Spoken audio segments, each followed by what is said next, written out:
నమో శ్రీనివాసాయ నమః. నమో వెంకటేశాయ నమః. అందరికీ నమస్కారం అండి.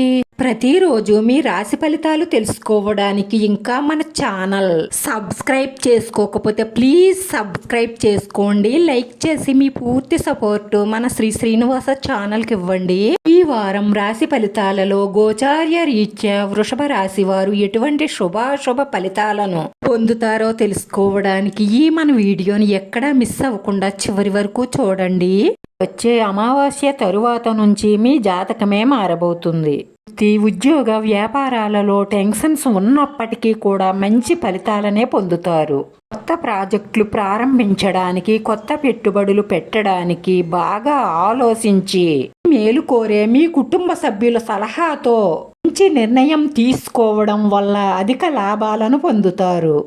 ఆర్థిక పరిస్థితులు చాలా మెరుగవుతాయి. కానీ అనవసరమైన ఖర్చులు తగ్గించుకోవాలి, లేదంటే ఆర్థికంగా నిలదొక్కుకోవడానికి ఆలస్యం అవుతుంది.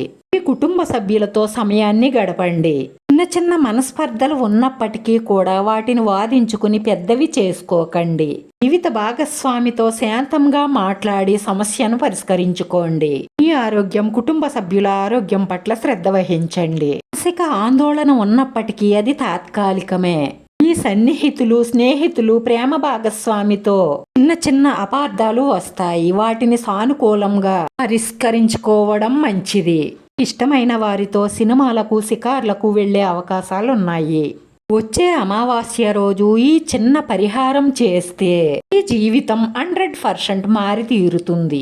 ఆ పరమేశ్వరుణ్ణి మనస్ఫూర్తిగా పూజించి ప్రార్థించి దర్శించుకొని మీకు వీలైతే నల్ల నువ్వులను దానం ఇవ్వండి. వచ్చే శుక్రవారం ఉదయాన్నే తలస్నానం చేసిన తరువాత గడపకు పసుపు రాసి అరిపిండితో ముగ్గు పెట్టి లక్ష్మీదేవి ముందు కానీ దుర్గాదేవి ముందు కానీ దీపారాధన చేసేటప్పుడు చిటికెడు పసుపు, 3 బియ్యపు గింజలు, 1 మిరియాలు గింజ, 1 లవంగి మొగ్గ వేసి దీపారాధన చెయ్యండి. 9 సార్లు దుర్గా అష్టకం కానీ ధనలక్ష్మి స్తోత్రం కానీ పారాయణం చెయ్యడం వల్ల మీ ఇంట్లో ఉన్న నెగిటివ్ ఎనర్జీ అంతా బయటికి పోయి వచ్చే అమావాస్య తరువాత నుంచి మీ దశ తిరగడం ప్రారంభం అవుతుంది. మీ మనసులో ఉన్న కోరికలన్నీ నెరవేరి మానసిక ప్రశాంతత లభిస్తుంది. రాశివారి అదృష్ట సంఖ్య 6. ఈ రాశివారికి కలిసొచ్చే రంగు నీలి ఆకాశం రంగు. వీడియో నచ్చితే లైక్ చేయండి. మీ లైక్ మాకు ఎంతో విలువైంది. మీరు లైక్ చేయడం వల్ల ఈ వీడియో ఇంకొంతమందికి చేరుతుంది. మన శ్రీనివాస ఛానల్ని ఆదరించండి. అందరికీ ధన్యవాదాలండి. నమో వెంకటేశ్వరాయ నమః.